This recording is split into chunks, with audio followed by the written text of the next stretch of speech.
l'immense plaisir et honneur de modérer le webinaire de cet après-midi qui sera animé par deux de nos membres, à savoir Madame Maimouna Nieledaou et Abdraman Sambas Libé.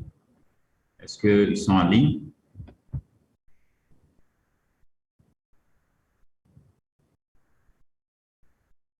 Abdraman?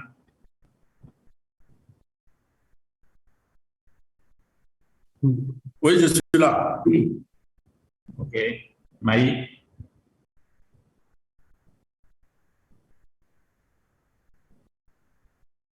Maïmouna?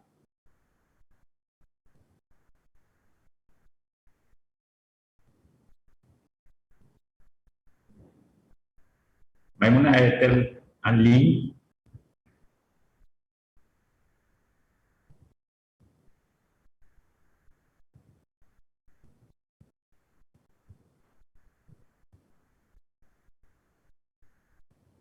Maïmouna Daou est-elle en ligne?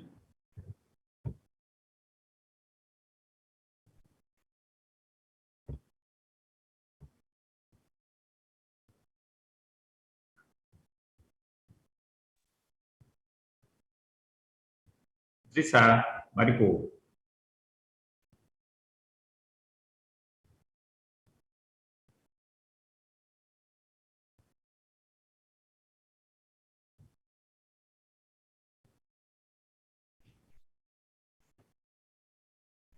Maïmouna?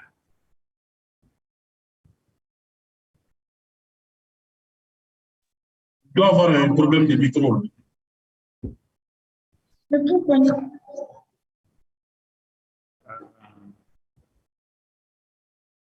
Bonjour à tous. OK. Bonjour, Maïmouna. Bienvenue à ce webinaire. Mesurer Internet, que faut-il savoir? Quelle appropriation des normes, techniques et outils à utiliser?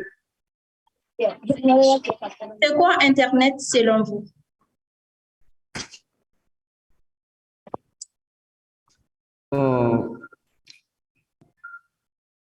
Internet, bonjour. Selon vous, c'est quoi Internet? Internet, c'est un réseau qui regroupe... Personne pour répondre? Oui. Ouais. Eh bien, moi, je vais vous dire c'est quoi Internet. Internet est un système mondial d'interconnexion de réseaux informatiques. On dit que Internet est le réseau des réseaux, car il permet de relier tous les réseaux informatiques entre elles. Cette nouvelle technologie qui a été popularisée par l'apparition du World Wide Web, les deux sont parfois confondus par le public non averti. Alors, quelle différence entre Internet et le Web? Très souvent confondus, ces deux termes renvoient à deux notions différentes. On vient de le dire. Internet est le réseau des réseaux. C'est un réseau routier mondial. Et le Web est un service d'Internet. Un service d'Internet, quand il se sert d'Internet, comme tant d'autres services d'Internet, comme la messagerie instantanée, la messagerie électronique, etc. Le Web, c'est comme un conteneur dans lequel il y a beaucoup d'informations et les utilisateurs viennent pour recueillir les informations dont ils ont besoin.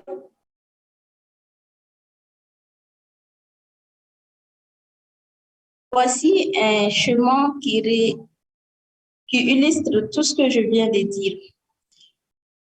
Assimilons Internet comme un réseau routier.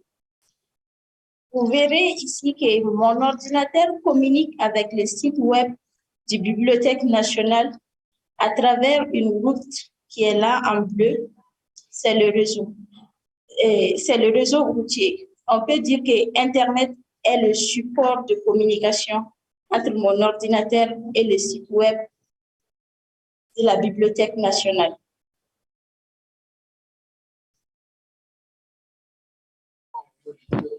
Le web n'a pas toujours été comme nous le voyons aujourd'hui. Le web a subi tout un processus de progression ou bien de maturation qui se sont fait remarquer par 4 étapes que nous verrons tout de suite. La première version du web, le web 1.0, encore appelé le web traditionnel, est avant tout un web statique, c'est-à-dire un web où il n'y a pas trop d'interaction. Ce web a comme objectif de diffuser, de distribuer l'information sans interaction, sans échange entre les utilisateurs. Ce qui fait qu'il est limité avec l'évolution des technologies et du monde. Alors, nous ferons recours à une nouvelle version qui est le web 2.0.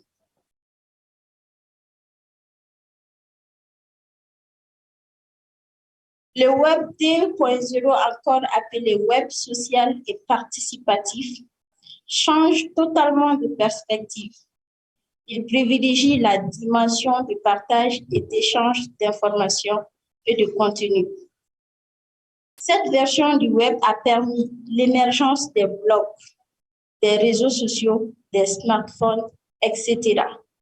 C'est ce web qui a le plus propulsé les réseaux sociaux, car les réseaux sociaux permettent l'échange entre les utilisateurs et les entités. Et le but de ce web est de favoriser l'échange, l'interaction. Ce web a vu le jour en 2000. Alors, nous avons une troisième version du web qui est le web 3.0, encore appelé le web communautaire ou web sémantique. Ce web vise à organiser la masse d'informations disponibles en fonction du contexte et des besoins de chaque utilisateur, en tenant compte de sa localisation, de ses préférences, etc.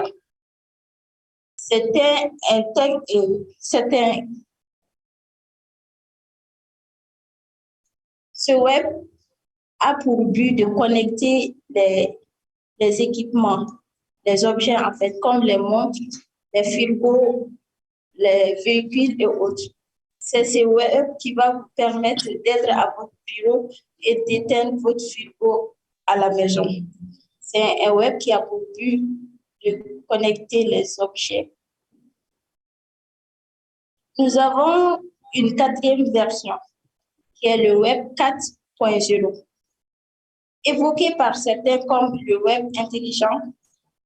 Cette version du web a permis la propulsion de l'intelligence artificielle en donnant au web la capacité de prendre des décisions en fonction d'une situation pour trouver une ou des solutions.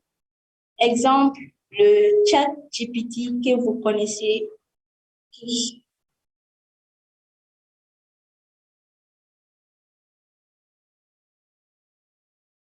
Monsieur Malik.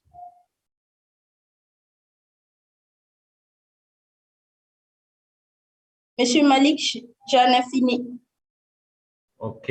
Alors, Abdraman Saba est en ligne. Pour la suite.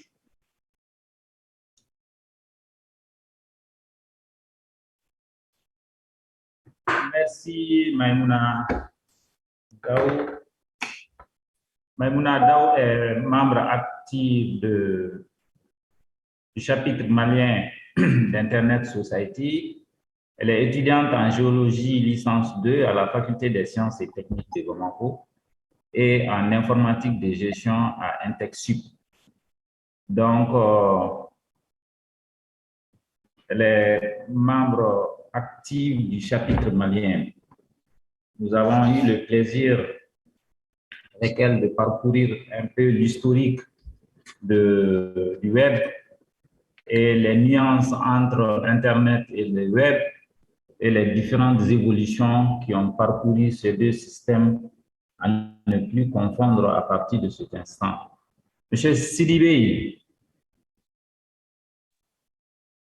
Abdraman. Oui, je suis là. OK, vous avez la parole.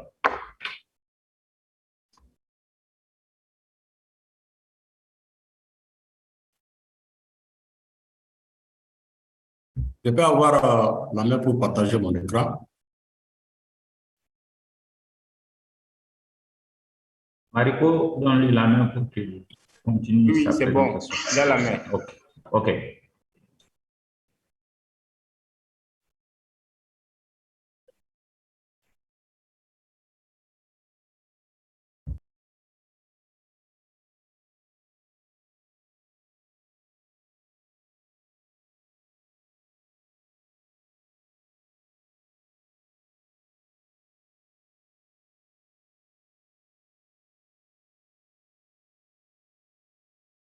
C'est bon, vous voyez mon écran?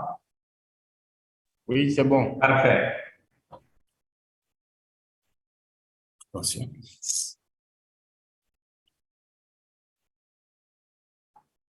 OK. Donc, après cette première phase, où on a vu un peu c'est quoi Internet et quelle est l'évolution de l'Internet depuis le web 1.0 jusqu'au web 4.0. Alors, on va voir un peu comment accéder à cet Internet-là. Et là, on a différentes technologies qui sont à notre portée et qui vont nous permettre, en tant qu'utilisateurs finaux, ou en tant qu'institution, en tant que structure de l'État, ou même en tant que structure privée, voilà, ou aussi en tant qu'hôpitaux. Et de façon générale, en tant qu'utilisateur, tout simplement, voilà, on a un certain nombre de technologies qui sont à notre portée pour pouvoir accéder à cet outil-là qui est Internet.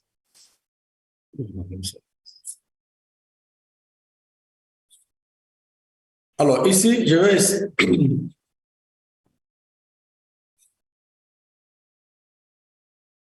essayer de vous parler un peu de tout ce qui est, par exemple, comme la technologie ADSL, la technologie RTC, aussi la fibre optique et la 3G. On va parler des technologies mobiles, 3G, 2G, 3G, 4G, voilà, jusqu'à la 5G. On a aussi une technologie d'accès qui est satellitaire, voilà, où on a aussi le CPL pour pouvoir accéder à Internet-là. On enlève ce truc-là comme ça. Ça n'est pas tout. Voilà. Donc, on a une première technologie qui est le RTC. Le RTC qui veut dire quoi? Qui veut dire tout simplement les réseaux téléphoniques comités. C'est quoi les réseaux téléphoniques comités? Voilà, pour ceux qui connaissent l'assotelma, par exemple. L'assotelma pour donner de la téléphonie à ses abonnés. Qu'est-ce que l'assotelma faisait, ou sinon, qu'est-ce que l'assotelma fait jusque-là? Voilà, c'est des lignes qu'on tire jusque chez l'abonné, ou voilà, qui vient se connecter sur un combiné. C'est ça le réseau RTC, où on va, de façon plus simple, on va dire la téléphonie fixe. Voilà, la téléphonie fixe de l'assotelma. C'est ça, cette technologie RTC-là, qui aussi, en plus de la téléphonie, va nous permettre d'accéder à Internet. Voilà, pour ceux qui ont encore connu toujours cette même Sotelma dans son évolution. Il y a eu un moment ici au Mali pour pouvoir accéder à Internet. En tout cas, aux premières heures, qu'est-ce qu'on avait? On avait un modem qui était intégré à un PC ou sinon à nos PC et qui vont nous permettre d'accéder qui vont nous permettre d'accéder à Internet. Et l'assortiment, à l'époque, avait mis un accès libre, et, bon, je ne peux pas dire gratuit, mais un accès libre à la disposition des utilisateurs. Gratuit, c'est voilà, quand c'est gratuit, mais en réalité, c'est un truc qui n'était pas gratuit. L'accès est libre, mais ce n'est pas gratuit. Qui s'appelait la méthode Ali. Ali qui veut dire quoi? Qui veut dire accès libre à Internet. Là, on a un PC, on a un modem à la maison et on a une ligne de téléphone fixe. On pouvait configurer soi-même voilà, son modem et accéder à Internet. Sauf que là, en accédant à Internet, qu'est-ce qui se passe? Ça fait que voilà, c'était comme si on était en train de téléphoner. Et à la fin du mois, voilà, ça va se faire sentir sur la facture téléphonique, tout simplement. Voilà. Si on fait 2 heures, 3 heures, non, si on passe la nuit sur Internet, c'est comme si on a passé la nuit à téléphoner. Et ça va se faire sentir sur la facture téléphonique. Et à l'époque, les débits maxi, voilà, sur cette façon d'accéder à Internet qui était Ali avec le modem, c'était de 56 kilobits. À l'époque, c'était énorme. C'était énorme parce qu'on avait besoin de quoi? On avait juste besoin d'aller sur Internet, aller visiter des pages web qui étaient des pages statiques ou encore faire quoi? Aller juste regarder nos mails. Voilà, c'est une époque qui correspond un peu voilà, au web 1.0 si on veut. Voilà. Donc ça c'est cette première technologie qui nous permettait, on ne veut pas changer. Ensuite, cette technologie a évolué pour donner quoi? A évolué pour donner de l'ADSL. L'ADSL que la Sotelma donne voilà, à ses abonnés aujourd'hui. Donc, et cette technologie ADSL-là, qu'est-ce que ça veut dire en réalité? L'acronyme ADSL, ça veut dire quoi? Ça nous renvoie sur Asymmetric Digital Subscriber Line, qui veut dire quoi? C'est une connexion Internet asymétrique. Et voilà, qui désigne la liaison numérique sur la ligne de l'abonné téléphonique. Donc, c'était une technologie, ou sinon c'est une technologie qui va nous permettre d'utiliser toujours cette même ligne téléphonique qui est là, qu'on appelle de façon fixe, utiliser encore cette ligne fixe-là pour accéder à Internet. La différence avec la méthode Ali, c'était quoi? C'est que si on a la méthode Ali et qu'on se connecte sur Internet, c'est comme si on est en train de téléphoner. Et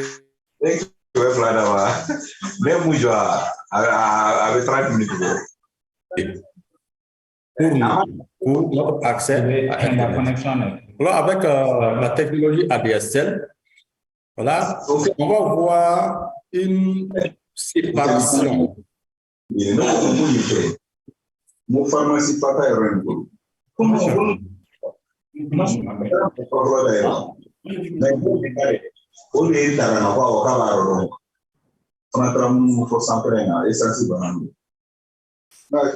Monsieur, s'il vous plaît, vous pouvez couper vos micros là.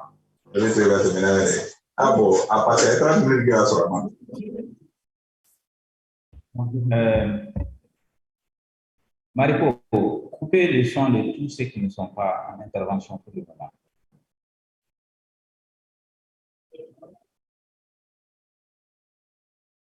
Abdraman, vous pouvez continuer. Oui, je peux continuer? Oui.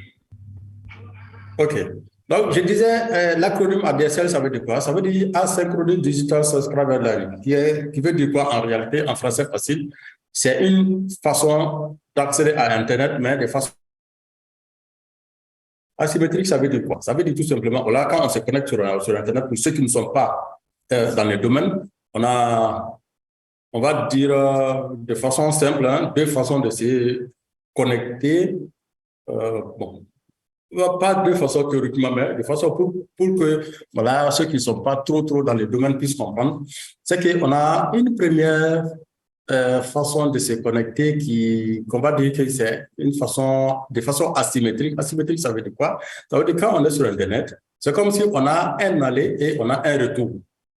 Là, j'ai besoin d'accéder à un site web, par exemple, oui, je vais envoyer des requêtes sur Internet et ces requêtes-là doivent me revenir pour que la page puisse s'afficher. Voilà. Donc, l'aller et retour, là, c'est là où on va parler de soit de façon asymétrique ou soit de façon symétrique. Asymétrique, ça veut dire que, voilà, à l'aller, le débit n'est pas la même chose que au retour. Au retour, ça peut être beaucoup plus important. Oui, c'est beaucoup plus important qu'à l'aller parce que j'ai juste besoin d'aller consulter des pages, aller lire mes mails et tout ça. Donc, comme je demande beaucoup, voilà, donc le débit descendant, c'est beaucoup plus que le débit montant.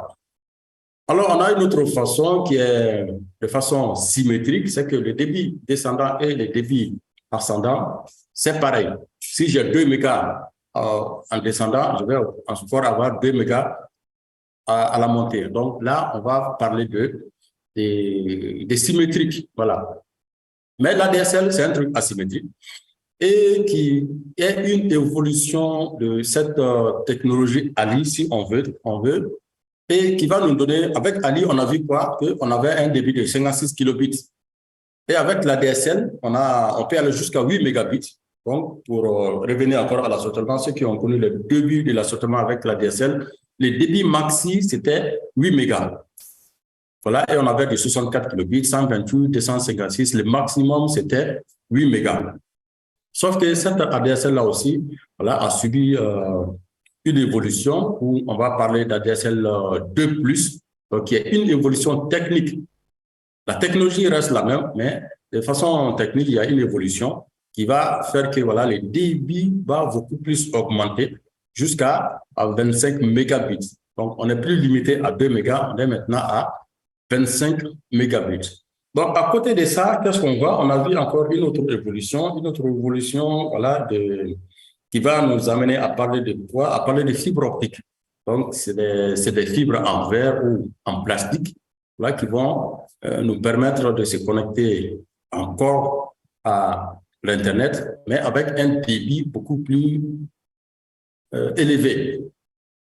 Et il y en a même qui disent qu'avec l'ADSL, bon, pour ceux qui ne sont pas dans le domaine, hein, quand on dit par exemple, je dis ADSL, avec la fibre, pour ceux qui ne sont pas dans le domaine, dès qu'on parle de fibre, on va dire voilà, le débit est illimité. Voilà pourquoi mon Internet n'est pas devenu beaucoup plus rapide parce que j'ai la fibre. Oui, théoriquement, oui, on peut dire qu'avec la fibre optique, on n'a pas une limite de débit comparativement aux autres technologies comme ADSL, comme Ali, qui sont liées à beaucoup plus de facteurs. Sauf qu'avec la fibre optique, le facteur qui va jouer sur le débit, c'est à quel niveau? C'est au niveau de l'équipement. Au niveau de l'équipement et au niveau de l'interface de l'équipement. Si on a une interface, sinon un équipement qui ne peut supporter que 256 mégas, même si on a de la fibre optique, on ne peut avoir que du 256 mégas. Donc, si on veut aller au-delà, là, il faut tout simplement penser à changer notre équipement. Voilà un peu, on voit l'évolution de cette technologie d'accès à Internet. Et pourquoi ces évolutions d'accès à Internet? Parce que tout simplement, cela résulte de notre utilisation. Au début, c'était juste pour accéder à des pages web, les mails. Mais au jour d'aujourd'hui, qu'est-ce qu'on voit? On a de la télévision, voilà, on a de la radio, on fait de télémédecine et on fait des conférences sur Internet comme ce qu'on est en train de faire aujourd'hui. Alors qu'avec ces technologies vieillissantes comme la DSL, comme Ali, là, le débit était beaucoup plus faible et on était limité. Donc, avec la fibre optique, ça va nous donner beaucoup plus de possibilités pour faire beaucoup plus de choses. On a aussi une technologie qui est appelée le CPL. Le CPL, c'est le courant porteur en ligne. C'est qu'on va utiliser, cette fois-ci, notre installation électrique pour faire de l'Internet. Mais c'est beaucoup plus accédé pour les réseaux locaux. Voilà, à la maison, dans un service, oui, on peut faire du CPL pour accéder à Internet. On a aussi une autre technologie qui est les WiMAX. Ce que nous, nos opérateurs, surtout Orange, faisaient avant, c'est que souvent on regarde chez nous, on a besoin d'une connexion Internet, on s'adresse à Orange et Orange va venir mettre une antenne chez nous, à la maison, qui est dirigée vers une autre antenne qui est la station de base. Voilà, ça, cette technologie, elle est la technologie WiMAX, qui peut aller jusqu'à un débit de 70 mégas sur une distance de 50 km en théorie. En informatique, ou sinon en accès à Internet, les débits voilà, qu'on donne ici, c'est des débits en théorie.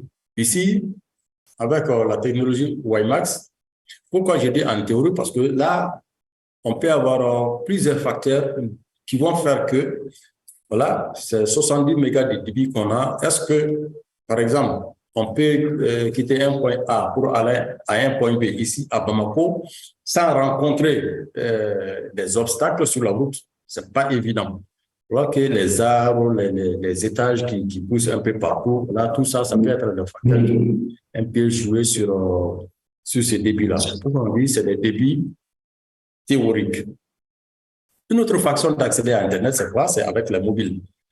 Avant, c'était seulement avec les téléphones, avec les ordinateurs et tout ça. Mais aujourd'hui, beaucoup plus, ou sinon je peux dire 90 à 95% des utilisateurs pour accéder à Internet utilisent leur smartphone, utilisent des tablettes. Voilà. Très peu aujourd'hui ont accès ou sinon utilisent les PC pour accéder à Internet. Donc, on a une évolution dans ce secteur-là aussi, qui commence par le réseau 1G, qui est apparu dans les années 70, qui nous permettait de faire quoi? Qui nous permettait de faire tout simplement des appels vocaux, et qui a évolué pour aboutir à la 2G, qui va nous permettre, non seulement on a les appels vocaux, mais aussi on a maintenant, on peut aussi faire des messages, des SMS, voilà. Et cette technologie 2G va se diviser en plusieurs sous-technologies, comme les GSM, les GPRS ou les Edge. Je ne sais pas si ceux qui se connectent avec leur smartphone, souvent, suivant des endroits, si vous vous connectez, souvent, il y en a qui peuvent avoir. Bon, maintenant, avec la 4G qui se généralise un peu partout, c'est pas très évident, sauf vraiment dans les points de brousse, voilà, où c'est pas encore, où ils sont pas encore sur la 3G, ou sinon sur la 4G. Donc, on peut voir ces sous-technologies qui sont le GSM, GPRS ou le Edge. Et le GSM qui permet d'envoyer des SMS, des MMS, je ne sais pas si... Aujourd'hui, les MMS, je ne dirais pas, je peux même dire que ce n'est pas utilisé parce qu'avec les WhatsApp et tout ça, où on peut faire des messages, envoyer de la vidéo, envoyer tout ce qu'on veut maintenant. Voilà. Le MMS n'est plus tellement utilisé. Par contre, les SMS, oui. Donc, on a l'échange de voix et le débit sur le GSM qui veut dire quoi? Qui veut dire Global System for Mobile Communication. Donc, c'est 9,6 kilobits avec un débit sur ces GSM. On a différents standards qui sont utilisés avec cette technologie 2G.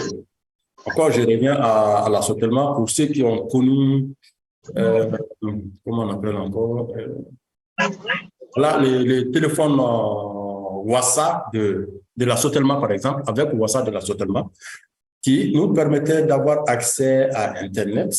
Donc, à travers ces téléphones WhatsApp où on créditait, c'était comme, c'est pas du mobile, mais ça ressemble. Voilà. Donc, c'est des standards comme du CDMA ou du CDMA 2000, du TDMA, c'est que ces téléphones WhatsApp utilisaient et qui nous permettaient d'accéder à Internet. On a du GPRS, voilà, on a aussi du Edge, donc avec différents débits de 171 kilobits pour du GPRS, donc 2,5 G. On a aussi du Edge, 275 G. Donc, c'est des évolutions voilà, de ces technologies 2G et qui va nous emmener jusqu'au niveau de quelle technologie? Au niveau de la technologie 3G et du 3G+. Donc, du 3G+, qui est une évolution du 2G, tout simplement. Non, du 3G+, qui est une évolution du 3G, donc, qui veut dire en réalité la troisième génération des réseaux mobiles, donc qui succède à la 2G et quant à elle, offre des débits plus élevés permettant d'accéder à Internet un peu plus rapidement. Donc, il est ainsi possible de surfer, de regarder des vidéos, de télécharger des jeux, voilà, avec un débit allant de 144 kilobits à 2 mégabits.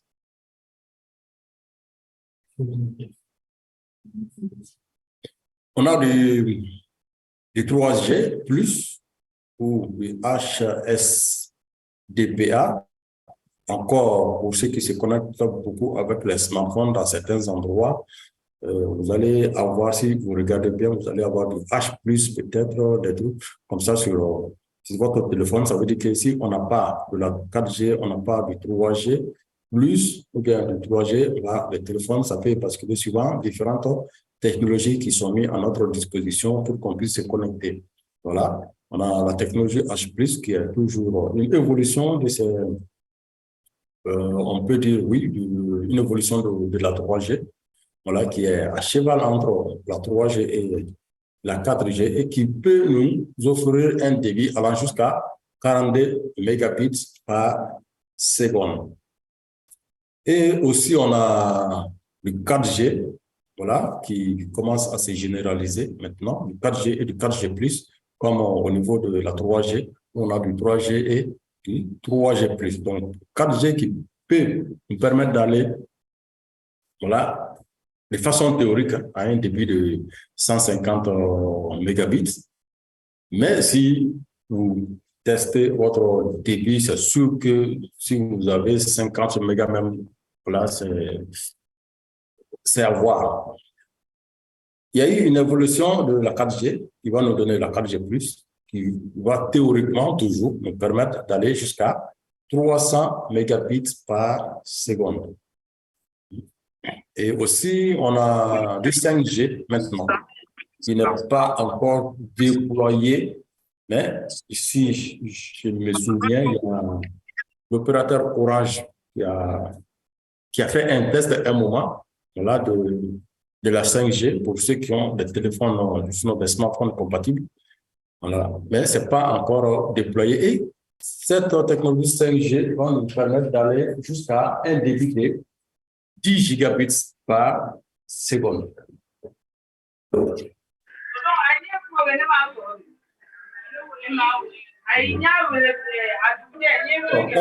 de voir un peu l'évolution de l'Internet, on vient de voir un peu quelles sont les différentes technologies qui sont à notre portée pour accéder à Internet. Mais aujourd'hui, on parle, ou sinon, comment on va dire ça? Notre webinaire aujourd'hui tourne un peu autour du sujet mesurer Internet. Mais comment mesurer Internet? Pourquoi mesurer Internet? Alors, Internet, au jour d'aujourd'hui, fait partie de notre existence. Et si on revient un tout petit peu en arrière, en 2020, et l'année 2020 nous a montré que nous avons besoin d'un Internet stable, fiable, disponible pour tous. Pourquoi un Internet fiable, stable et disponible? Parce qu'avec la COVID-19, on a vu qu'il y a où le télétravail s'est généralisé, où le commerce en ligne s'est généralisé. Voilà. Qui parle de télétravail va forcément parler d'Internet. Alors, si l'Internet n'est pas stable, c'est sûr que ça va avoir un impact sur notre travail parce qu'on ne peut pas venir au bureau, on est obligé de rester à la maison et travailler. De deux, ça va jouer sur nos commerces, vu qu'on ne peut pas sortir. Voilà, on est obligé en ce moment, voilà, de passer sur des sites e-commerce, voilà, pour faire nos achats et tout simplement. Donc, une grande partie de notre travail et du travail des organisations qui facilitent le bon fonctionnement de l'Internet consiste à aider à accroître la portée, la fiabilité, la résilience, la disponibilité et la sécurité de l'Internet. Hein? Et la sécurité de l'Internet. Donc, un moyen de vérifier si ces efforts portent leurs fruits consiste à recueillir et à mesurer des données sur différentes facettes de l'Internet. Voilà, on va mesurer quoi? On va mesurer la fiabilité, on va mesurer la stabilité, et tout ça. Et c'est l'ensemble de tous ces facteurs-là qui font que, voilà, qu'on puisse mieux comprendre, voilà, la santé, la disponibilité et l'évolution de l'Internet. Donc, il nous faut de l'Internet stable et sécurisé parce qu'avec la télémédecine aujourd'hui, voilà, un médecin qui se trouve à l'autre bout du monde et qui doit, par exemple, intervenir sur un malade qui se trouve ici à Bamako. Voilà, si l'Internet n'est pas fiable et disponible, là, c'est sûr que ça va poser un problème. La stabilité de l'Internet, on peut aussi la mesurer avec, par exemple, s'il y a des événements, des choses qui se passent dans un pays, qu'est-ce qu'on voit? On voit que, bon, je ne dirais pas que ce sont les gouvernants, que ce sont les opérateurs. Quand même, on assiste souvent à des coupures d'Internet ou à des ralentissements d'Internet qui va jouer un peu sur toutes les activités parce que 90 à 95% maintenant de nos activités, c'est lié à Internet. Hein. Voilà. Donc, ce sont des facteurs comme ça qui vont nous permettre de voir un peu l'état de santé de cet Internet-là.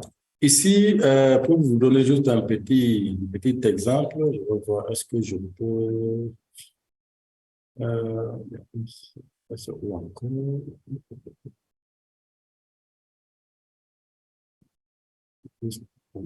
Ça.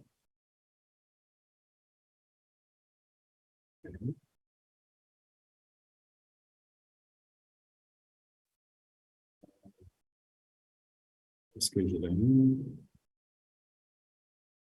OK. Ici, par exemple, on a, si je viens sur le site netblocks.org, qui va nous permettre de faire quoi? Qui va nous permettre de voir un peu, si je prends juste un seul facteur, qui est le facteur de coupure, de ralentissement d'Internet et tout, qu'est-ce que ça peut causer? Voilà, sur l'économie d'un pays et tout ça. On va prendre l'exemple sur le Mali, par exemple. Alors, je vais aller chercher le Mali. Et on va se dire que voilà, si...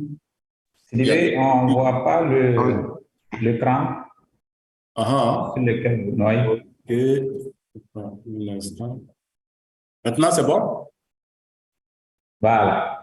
Voilà. Si je prends sur le site NetBlocks, ça va me permettre... Là, je prends juste un seul facteur, hein, le facteur coupure, par exemple, d'Internet. Et je prends l'outil NetBlocks qui va nous permettre, je prends l'exemple aussi sur le Mali, où on a une journée de coupure d'Internet, une journée, hein, seulement une journée de coupure d'Internet. Alors, qu'est-ce que ça va faire comme perte sur l'économie au Mali? Alors, ça va nous faire une perte de 5 483 550 $. Et en France CFA, ça fait combien? Ça fait à peu près 3 113 857 747 francs CFA. Des pertes pour l'économie du pays. Et vous voyez donc, voilà, pourquoi au sein de ISOC, on ne sait pas pour un Internet fiable, pour un Internet disponible et résilient, parce qu'il y a toutes ces conséquences-là derrière. Ça, c'est juste un seul facteur que j'ai pris. Et imaginons 2, 3, 4 facteurs qui se regroupent là, dans un même pays. Et c'est sûr que voilà, ça va jouer un peu, même pas un peu, ça va jouer sur pratiquement tous les secteurs du pays. Donc, pour voir un peu l'état de quelques outils qui vont nous permettre de mesurer, nous, à notre niveau, en tant qu'utilisateurs, notre Internet. On peut, par exemple, citer l'outil Speed Test. Speed Test, qui est un site web, voilà, où ils ont des serveurs qui sont répartis un peu partout à travers le monde, qui vont nous permettre de tester, nous, à notre niveau, en tant qu'utilisateur, notre Internet. Là, on a aussi du NPerf qui est beaucoup plus utilisé par les professionnels du réseau. Voilà, on a fast.com qui est un site qui va nous permettre de tester aussi, mais qui est à l'origine, qui a été développé par Netflix. C'est un site de streaming, voilà, où les gens viennent regarder des vidéos. Donc, ils ont développé comme ça un outil qui va nous permettre de voir un peu quel est le débit de notre Internet. Voilà. Donc, pour terminer, je vais juste faire une petite démonstration ici avec quoi? Avec Speed Test. Je vais aller, je viens ici. Voilà. On va aller sur speedtest.net.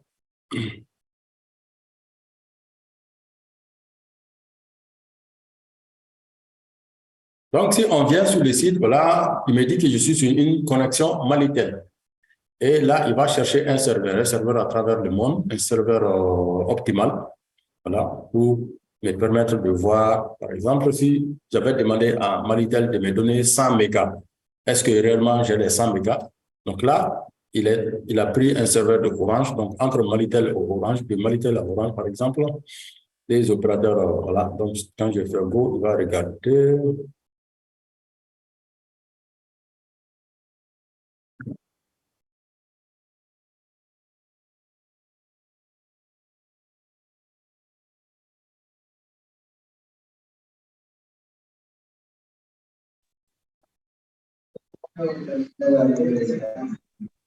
Donc ici, en descendant, moi j'ai 6 mégas. Là, en ascendant, je vais voir combien j'ai.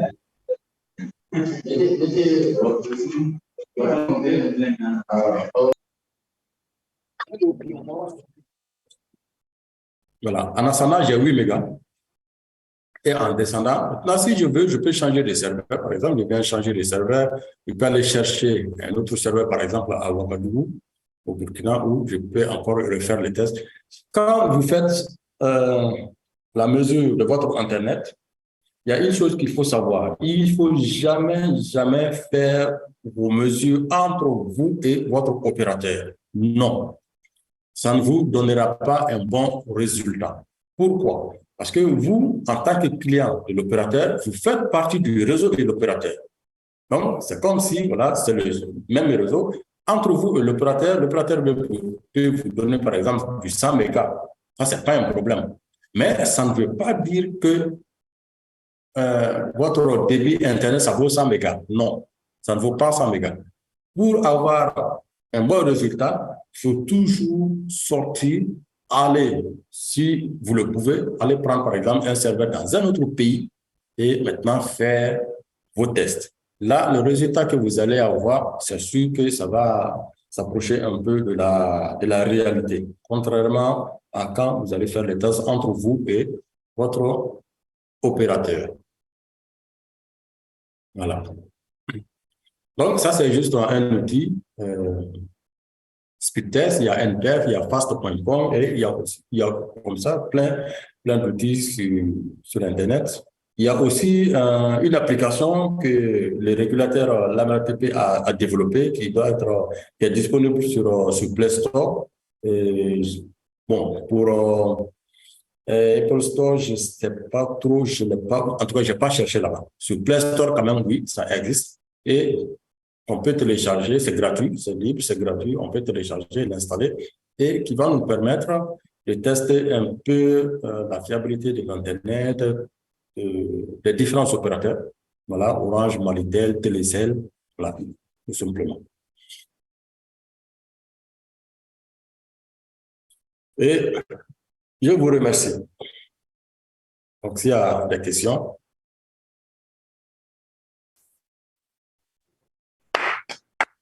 OK. 58. Et, oui. Et merci à Abdraman, merci à Maïmouna, merci à tous ceux qui ont suivi ce webinaire.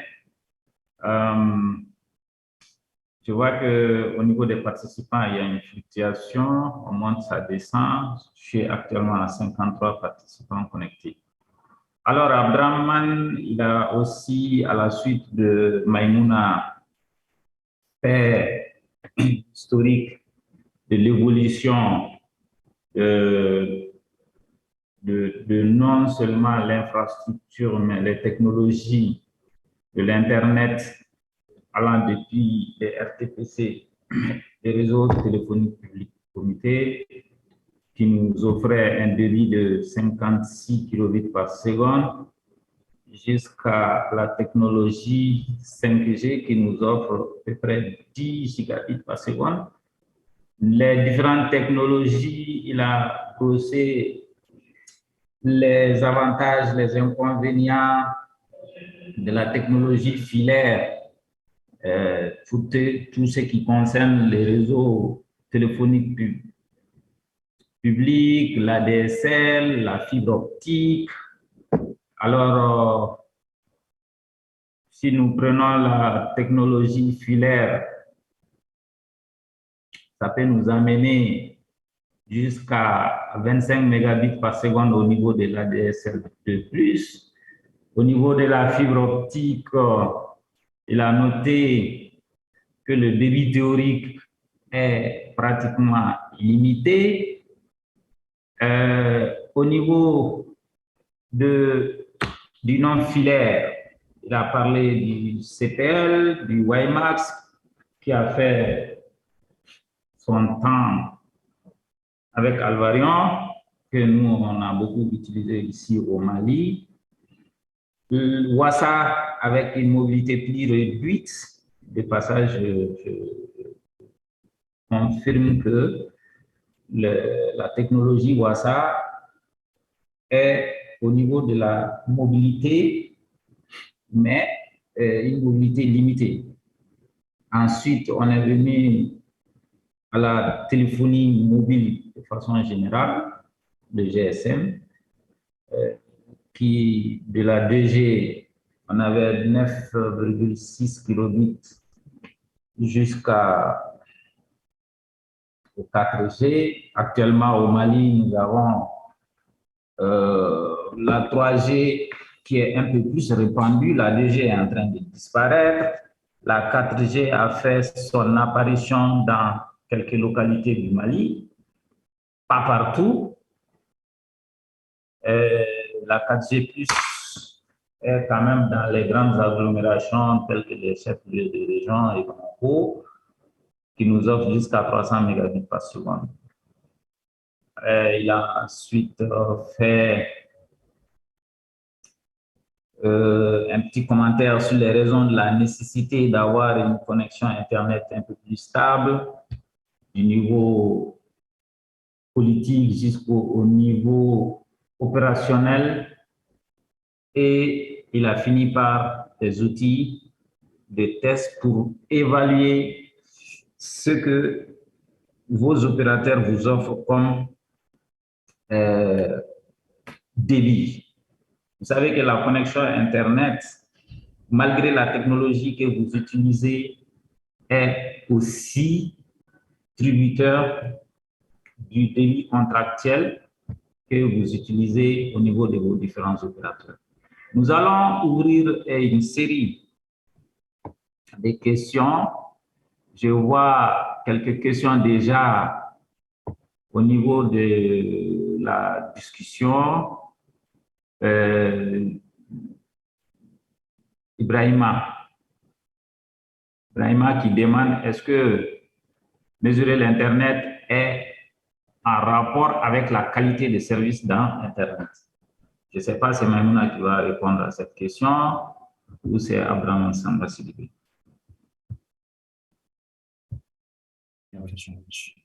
La question, c'est quoi?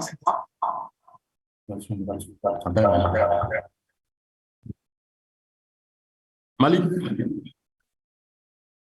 Mesurer l'Internet est-elle en rapport avec la qualité des services?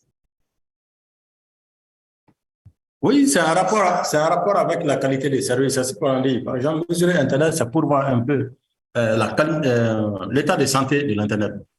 Et qui parle d'état de santé va forcément parler de la stabilité, de la disponibilité.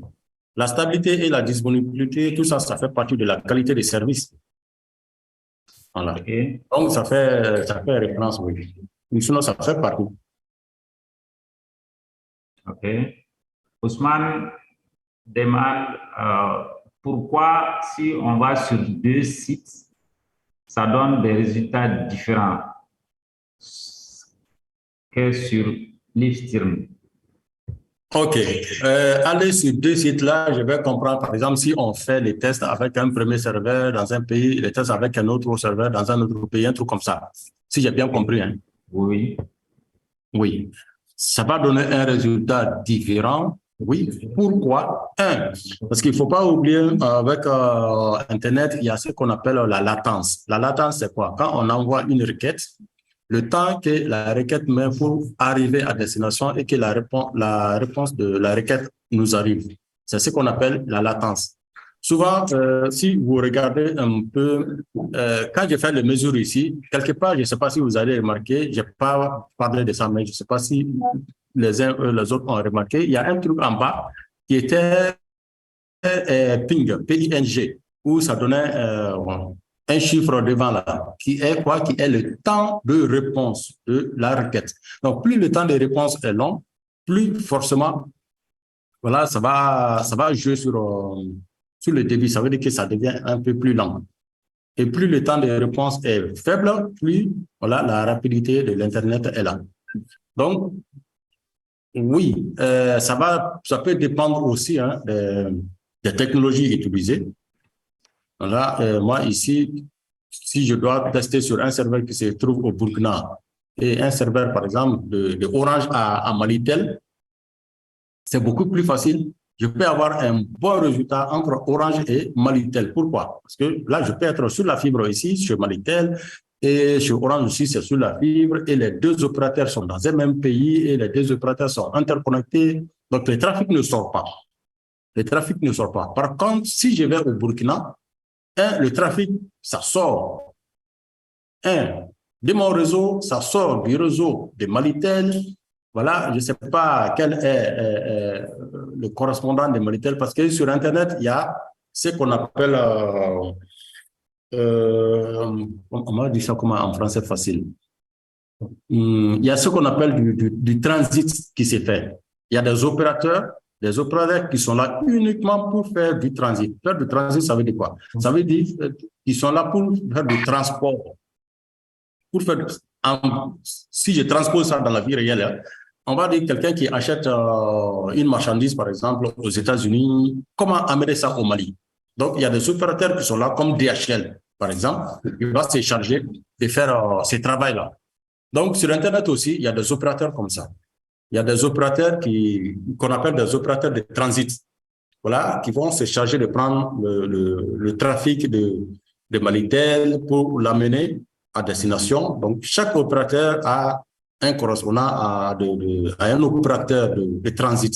Donc, ça peut dépendre de cet opérateur de transit et ça peut dépendre aussi de la quantité de bandes passantes que l'opérateur achète à l'international.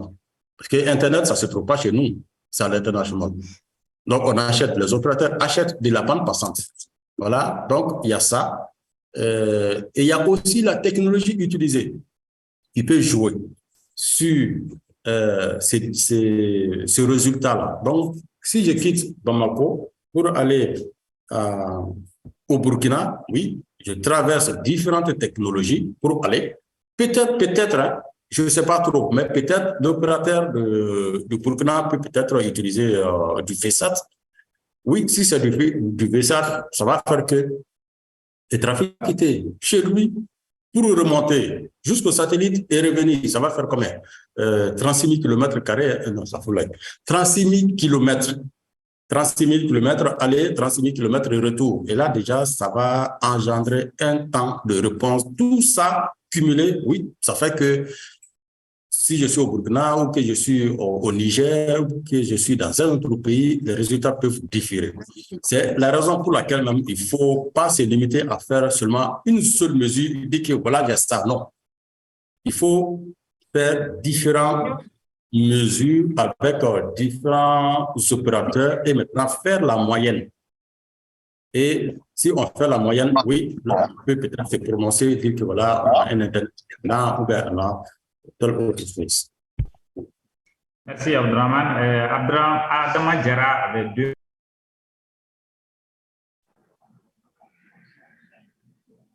Bonjour, est-ce que j'ai la parole? Oui, Adama. D'accord, merci beaucoup Malika pour la parole donnée. Et moi, c'est Adama Diarra. Je commence d'abord par remercier les deux conférenciers, surtout pour la qualité des informations apportées. Ma première question est adressée à ma chère Maïmouna, qui a vraiment poussé les différents web.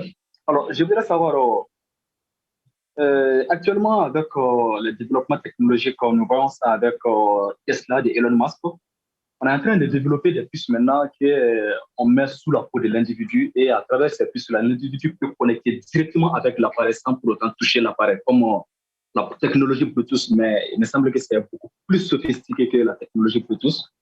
Alors, est-ce que cette technologie-là aussi peut être classée dans le cadre des web ou pas? Si oui, si c'est dans le cadre des web, dans quel genre de web? Web 4.0, 3.0 ou bien 2.0? Ça, c'est ma première question.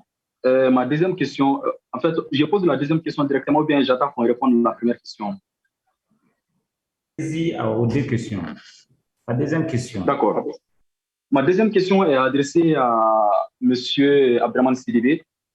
En fait, vous avez beaucoup parlé des réseaux et 1G, 2G jusqu'à 4G, 5G. Alors, je voudrais savoir, malgré que j'ai réseau 4G, parfois, lorsque nous sommes dans certaines zones, le réseau est lent. Malgré qu'on est entouré des poteaux, des réseaux partout, parfois le réseau est tellement lent. Bon, je voudrais savoir si cela est dû à la qualité de ma connexion ou bien c'est dû au faible onde que les réseaux donnent ou bien c'est dû au faible débit que moi, mon appareil capte. Voilà mes 2 questions. Merci beaucoup. Je donne la parole à Maïmouna d'abord pour répondre.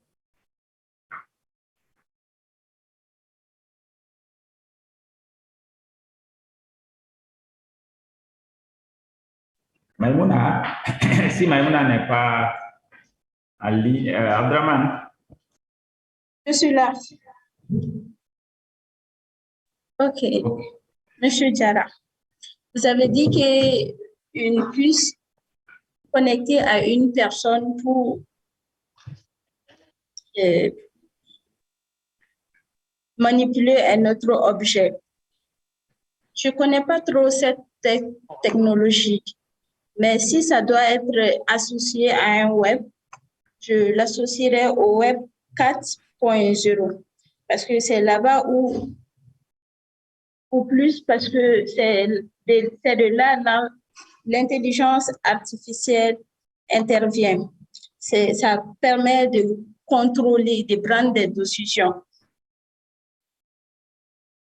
Il y a aussi le web 5.0 qui est au laboratoire, mais on peut le classer sur le web 4.0.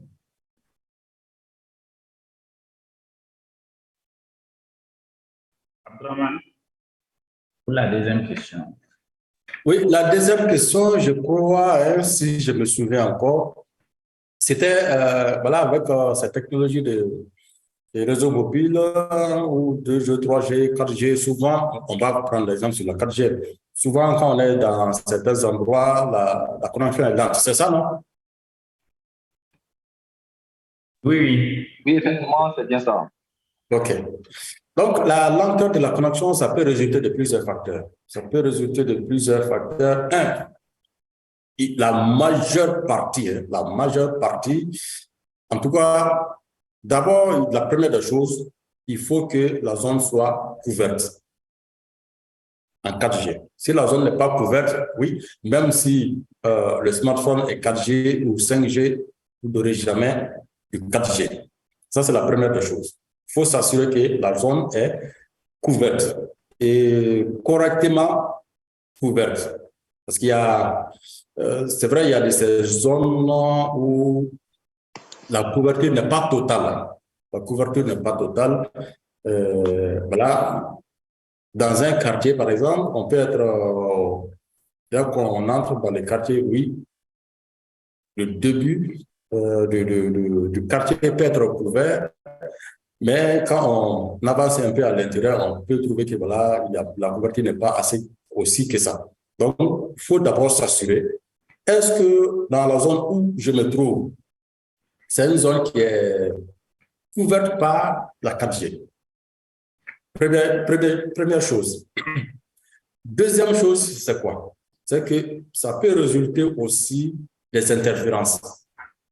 Des interférences parce que, pour vous donner juste un petit exemple, il y a des boosters, que les gens utilisent souvent pour booster un peu leur connexion à Internet et tout ça. Voilà, tous ces boosters-là, en réalité, surtout quand c'est beaucoup plus concentré dans un endroit, oui, ça peut jouer sur la qualité de la connexion. Et bon, je ne sais pas si vous avez suivi à la télé, je crois que la campagne, ça continue toujours. Il y a une campagne de l'AMRTP au niveau du grand marché de Bamako pour aller démanteler voilà, ces boosters qui sont là. Parce que je ne sais pas si vous l'avez remarqué ou si quelqu'un dans l'assistance a remarqué, au grand marché de Bamako, par exemple, souvent pour pouvoir appeler quelqu'un, c'est très compliqué. Très, très compliqué. On a même l'impression qu'on est au cœur de Bamako, mais on n'a pas les réseaux. Pourquoi? Parce que tout simplement, oui, partout, il y a des boosters qui sont là, qui sont installés, que les commerçants installent et tout ça. Oui, ça crée des interférences qui vont faire que, voilà, ça va jouer forcément sur la qualité de notre réseau. Donc, on peut avoir la zone peut être couverte, mais s'il y a trop d'interférences, oui, ça peut ne pas bien marcher. La connexion peut être faible. Oui, c'est bien possible. OK. Ce que je peux ajouter de ma petite expérience, ce qu'il dit, en fonction de la technologie utilisée, surtout quand c'est la FH, si c'est les faisceaux hertziens, qu'ils soient VSAT ou les différentes technologies radio, elles sont tributaires des aléas climatiques et des obstacles, comme l'a expliqué Abraham. Donc, en fonction de l'environnement dans lequel vous êtes, si vous n'êtes pas dans la zone de couverture parfaite, vous pouvez avoir des fluctuations.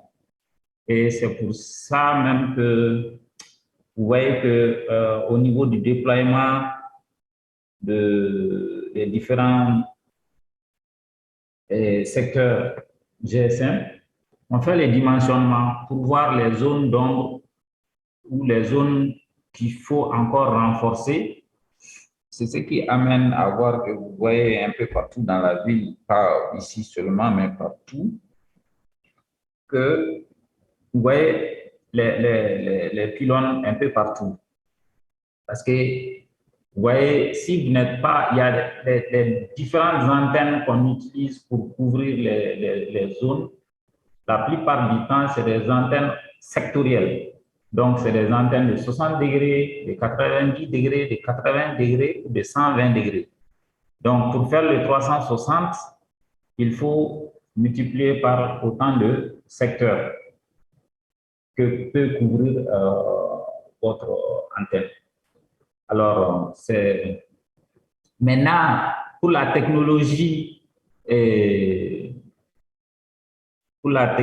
filaire, c'est-à-dire pour ceux qui amènent un peu la fibre optique, la DSL et autres, quand vous avez des fluctuations, ça c'est au niveau du cœur réseau. Voilà. Et je passe la parole à il y a Hassan. Qu'est-ce qui cause la variation du débit dans la journée? Je parle du débit de l'opérateur écrit dans le contrat. En fait, Bon, la question... Oui. La question que j'ai posée, en fait... Oui. Ah, c'est moi, Hassan, là. OK. J'ai compris. Comment ça se fait ici? Est-ce que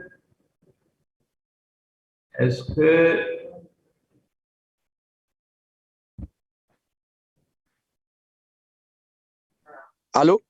Oui, Hassan. Ouais, je dis sur le contrat de Orange ou Malitel, que ce soit Télécel, j'ai remarqué qu'à chaque fois que lorsqu'on signe un contrat, il y a un volume d'Internet qui est mentionné. Maintenant, moi, je voulais savoir pourquoi ce volume sur le contrat n'est pas respecté. Or, Orange ni Malitel ni Télécel va avoir la même respecté. Ah, ça veut dire... Moi, je ne parle pas, Bambara. OK, je reprends encore. Je dis, lorsqu'on signe un contrat pour avoir de la connexion Internet mobile, que ce soit Orange, Malitel ou Télécel, il y a toujours une variation, en fait. Le contrat n'est jamais respecté. Or, Orange prend ce qui lui revient de droit, ou Malitel ou Télécel. OK, merci. Je pense que cette question a été répondue depuis au niveau de l'exposé. Abraman est largement revenu sur ça et même la question d'Adama Derhava dans ce sens. Et on vous a aussi donné des outils pour pouvoir donner, pour pouvoir vous donner la compétence de ne pas seulement affirmer, mais techniquement faire ces mesures. On vous a donné au moins 3 outils de tests possibles. Et je pense que cette question a été répondue. Est-ce qu'il y a d'autres questions? Oui, Hassan? Je suis satisfait de votre réponse. Merci. Merci.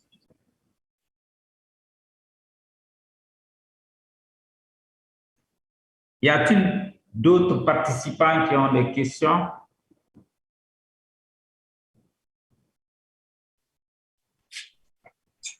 Bonsoir. Oui, Ibrahim Khalilou, oui. Ma question est juste au niveau de le web sémantique. Qu'est-ce que vous voulez dire par là, web sémantique?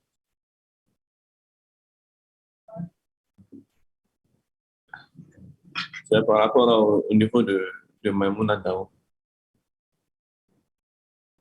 La question est posée aux 2 présentateurs. Oui, elle a parlé du web sémantique. J'ai compris. Merci. Abdraman Maïmouna, vous avez une question.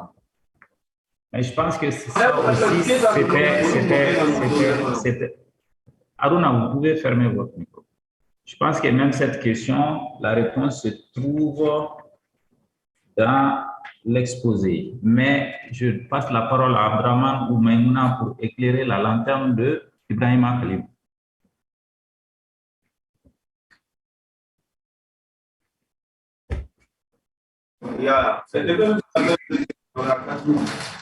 Aruna, veuillez fermer votre micro.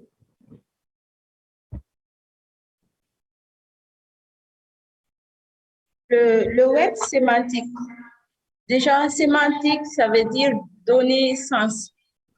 donner sens aux données. Dans le web sémantique, ça permet d'aller en profondeur dans le fond des choses.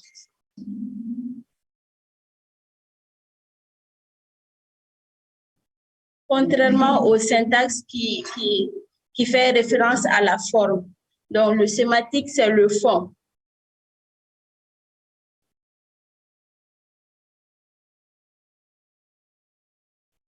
Abraham a quelque chose à ajouter à cette réponse?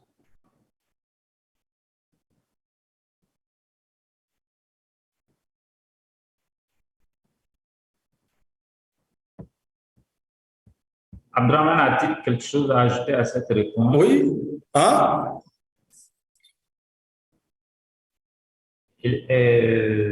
Ibrahima a demandé de lui donner plus de détails sur le web sémantique. Pourquoi le mot sémantique? Oui, le mot sémantique, c'est en quelque sorte une évolution du web qui fait beaucoup plus appel à l'utilisateur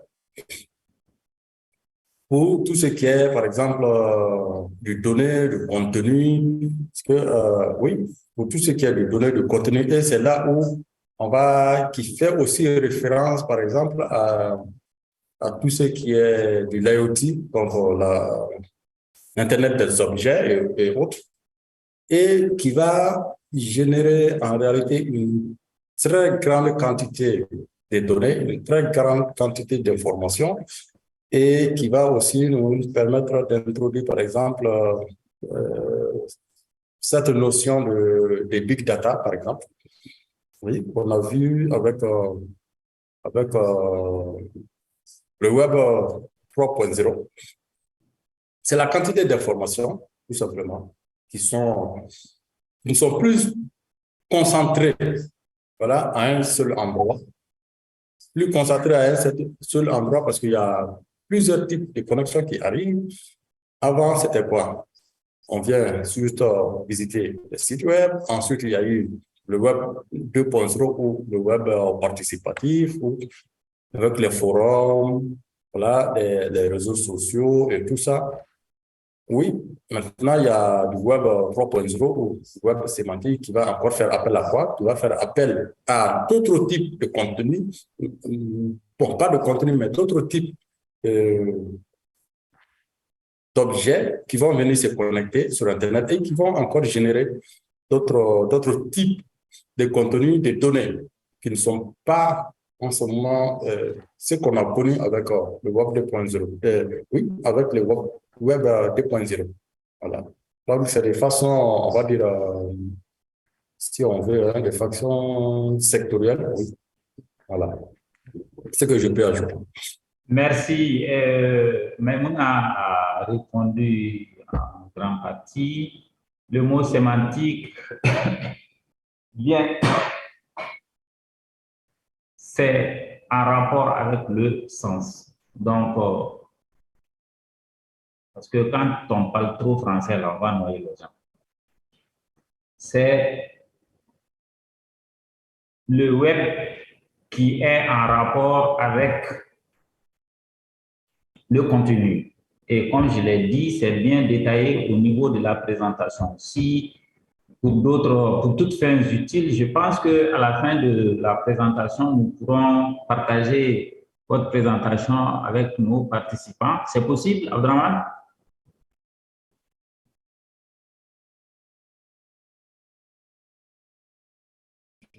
Oui, c'est bien possible. OK. Parce que peut-être lors de la présentation, les gens n'ont pas la même capacité de lecture rapide avec les gens. Je donne la parole à Mobo Diko. Ok, bonsoir à tous et à toutes. Merci à Maïmouna et puis à Abdraman pour la qualité de l'exposé. Vous m'entendez? Oui. Ok, la question que j'aimerais poser à Abdraman, c'est deux questions plutôt. En fait, si on veut un débit avec un opérateur et cet opérateur a la possibilité de nous donner le débit avec des supports. Soit c'est par la fibre ou bien par un autre support de transmission.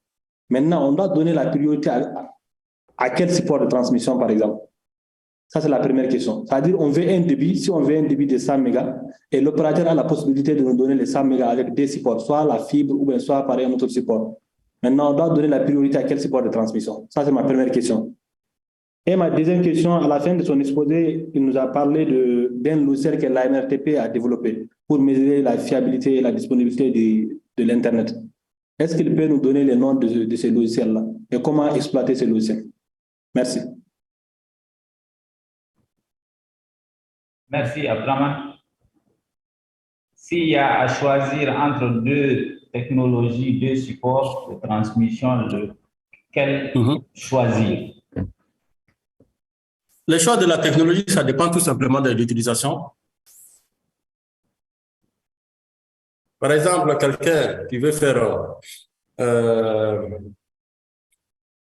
la télévision par Internet, c'est sûr qu'il ne va pas aller prendre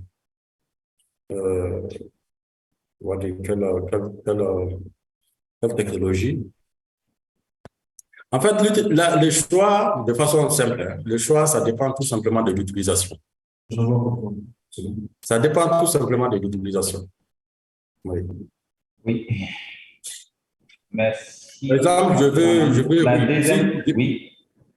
Si je veux, par exemple, faire de la télévision, qui va, par exemple, me demander un débit de 50 mégas, je ne vais pas aller prendre la DSL qui est limitée à 25 mégas.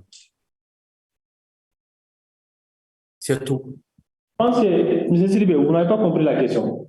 En fait, si l'opérateur peut nous donner avec ADSL le 25 mégas, et il peut nous donner aussi avec la fibre aussi les 25 mégas. Maintenant, lequel choisir, par exemple? Même si tu veux la télé, s'il a la possibilité de te donner les mêmes débits avec plusieurs supports, lesquels choisir? Non, si l'opérateur a la possibilité de donner du 25 mégas sur la fibre et de donner du 25 mégas sur la DSL avec la même qualité de service, il n'y a pas de problème. On peut opter pour rester sur la fibre. Ça ne change rien, puisque c'est la même qualité de service.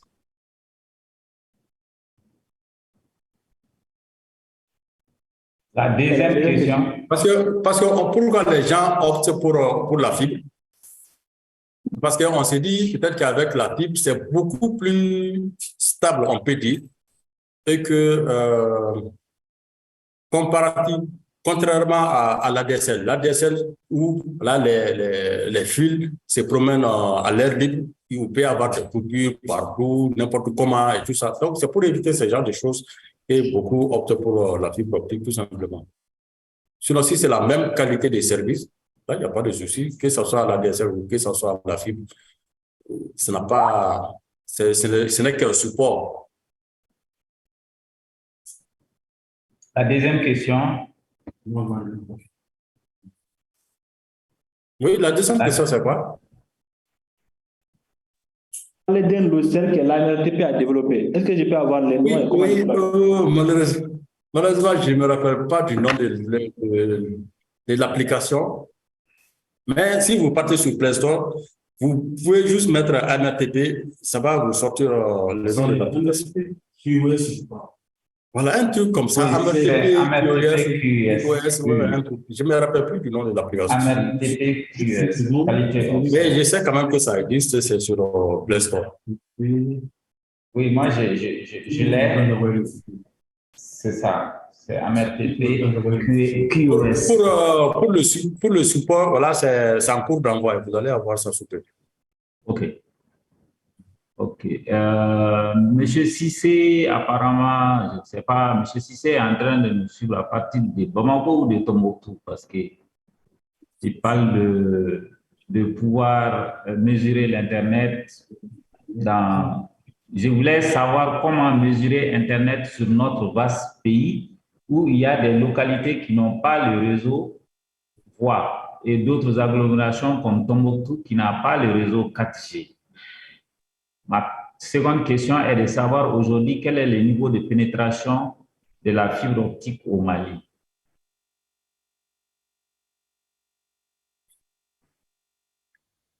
Les taux de pénétration de la fibre optique, je n'ai pas les chiffres exacts. Hein. Je n'ai pas les chiffres exacts, mais moi, je dirais... Oui, ça doit être sur le rapport de la MRTP, mais ce n'est pas aussi élevé que ça. Parce que même si on prend l'exemple sur Bamako, même tout simplement, ce n'est pas tous les quartiers de Bamako qui sont couverts. Hein. Non. Par exemple, chez moi, il n'y a pas la fibre optique, alors que je suis... je ne dirais pas que je suis en plein cœur de Bamako, mais ni la Sotelma, ni Orange n'est encore arrivé vers chez nous. Donc, c'est encore très timide, hein, la fibre optique. L'autre question, c'était quoi?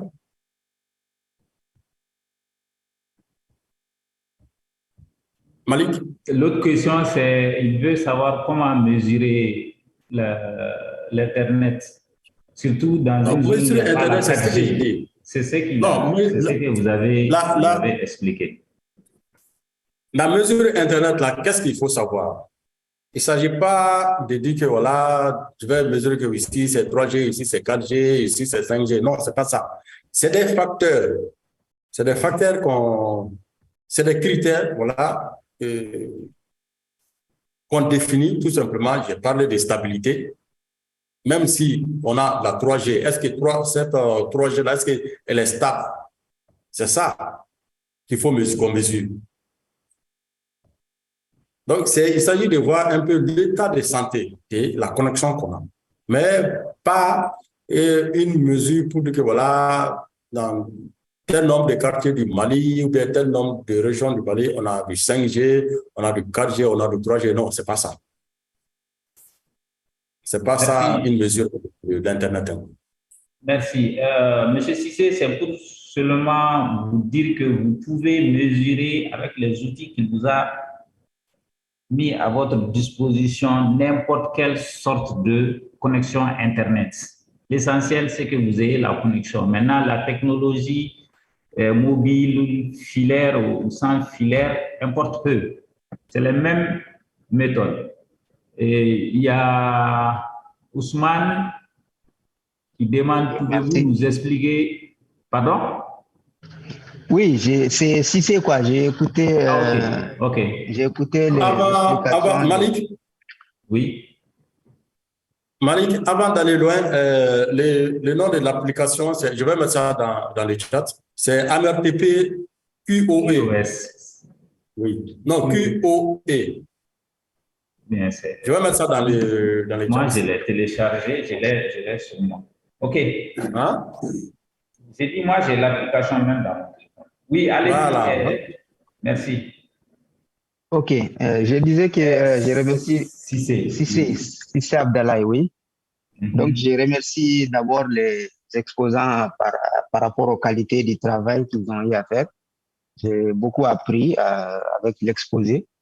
Donc, quand moi j'ai entendu mesure, je me dis, bon, à un certain moment, on va nous dire que, par exemple, au Mali, nous avons la 4G. Donc, moi, je voulais savoir sur quoi on se base, par exemple, pour dire qu'au Mali, on a la 4G. Du moins, si je prends certaines localités où on n'a presque pas les réseaux pour communiquer, donc dans certaines agglomérations, comme j'ai à le dire, je ne suis pas à Tombouctou, je suis à Bamako, mais je suis de Tombouctou. Donc, là-bas, quand j'étais parti tout récemment, on avait même du mal à se connecter à Internet à travers la 4G.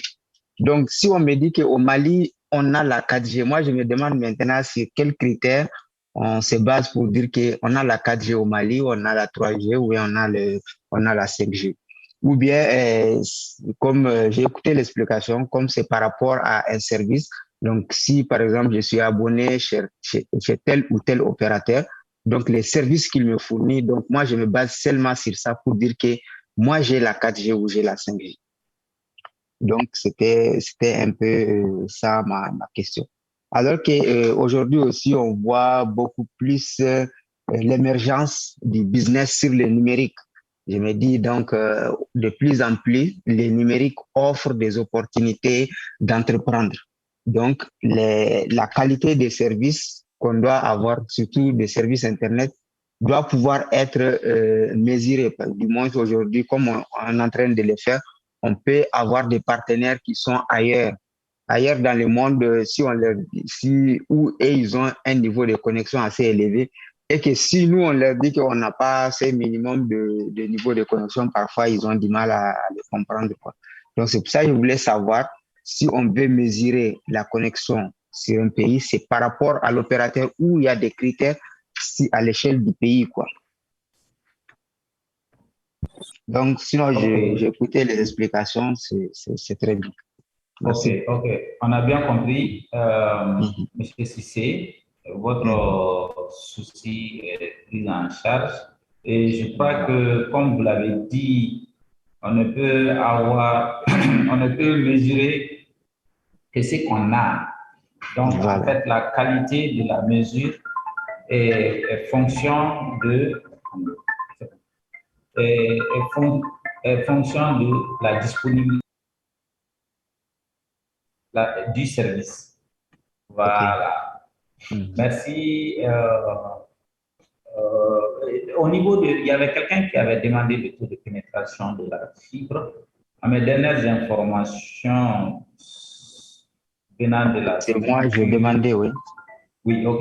De la structure en charge maintenant des infrastructures fibre du Mali, qui est la Société malienne de transmission et de diffusion, la SMTD, ils sont à 3000 km à travers le Mali. 3000 km.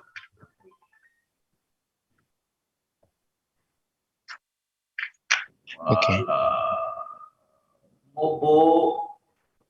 Mobo Diko, je suis ingénieur télécom au sein de l'ONG sur la place. Je suis dans un gouvernement et je vais apporter ma contribution. Mais il n'y a aucun souci, vous pouvez adhérer, M. Diko. L'adhésion à les autres est libre et c'est à travers, on va mettre notre site internet et au niveau du chat, Drissa ou le président, vous pouvez mettre déjà le site au niveau du chat pour que vous partez sur le site et vous allez pouvoir vous enregistrer comme membre de ISOC. Bienvenue et c'est ouvert à tout le monde. Il y a Ousmane, pouvez-vous nous utiliser l'usage de mesures avec outils comme MRTG? Abdraman?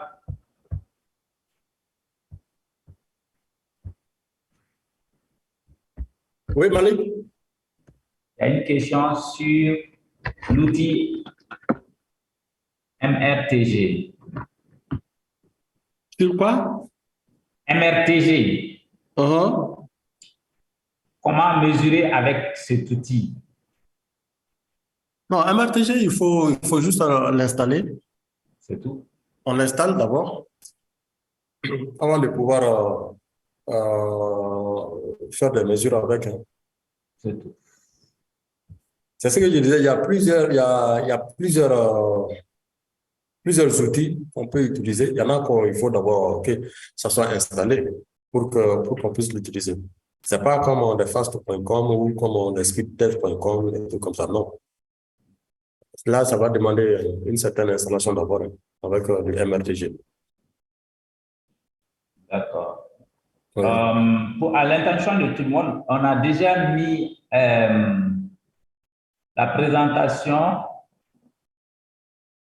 dans le chat et le rapport 2021 de l'AMRTP qui vous donnera plus de détails sur les différentes infrastructures et technologies utilisées en République du Mali. Y a-t-il d'autres questions? Nous sommes à 16h09.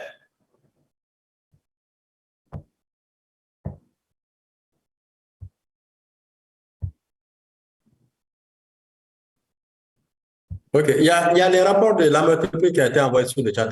Il y a un lien aussi pour les rapports 2021. Les liens sur l'ensemble, c'est là. Voilà.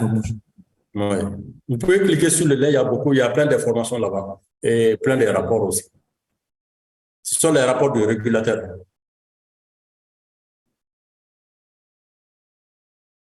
OK. Tout est compris? Ouais, question.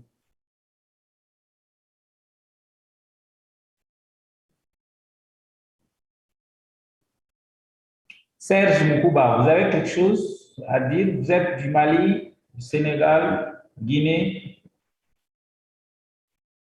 Non, je suis plutôt du Congo-Brazzaville. Mais bon, j'ai pas grand-chose à dire en tout cas. C'était explicite, j'ai compris. Et merci à vous. Merci. C'est un plaisir pour nous d'être suivis depuis Congo. Et notre bonjour à Esther. Congo-Brazza ou Congo? Congo-Brazzaville. Brazza. Brazzaville, oui. OK. Pays de M. Denis Sassou Nguesso.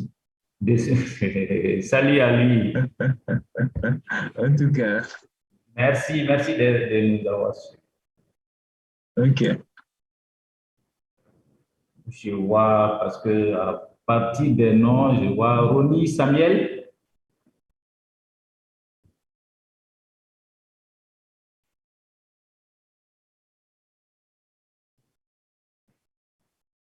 Ronnie Samuel.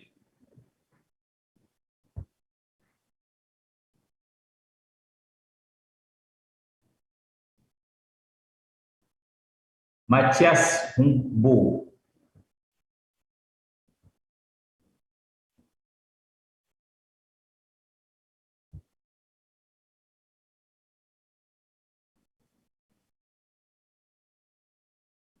OK, s'il n'y a pas d'autres questions, nous allons remercier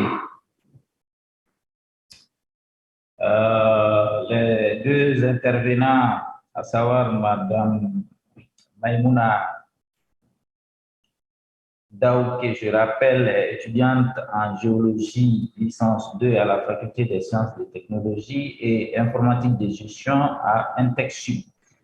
Abdraman Samba, qui nous a servi, est ingénieur informatique spécialisé réseau IP et sécurité infrastructure virtuelle. Il est formateur en gouvernance sur Internet et il est au niveau de l'AGETIC où il est le chef de la division technique opérationnelle. Il est instructeur Cisco et il donne des cours un peu partout. Il est passionné par le développement. Moi qui vous ai servi, je suis Malik Maïga, ingénieur en télécommunications et en service quelque part sous le ciel de Bamako. Et je remercie Internet Society, chapitre du Mali, ses membres qui ont suivi ce webinaire et nos différents partenaires et collègues à travers l'Afrique et le monde.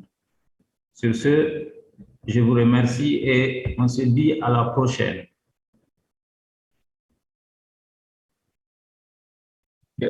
À la prochaine.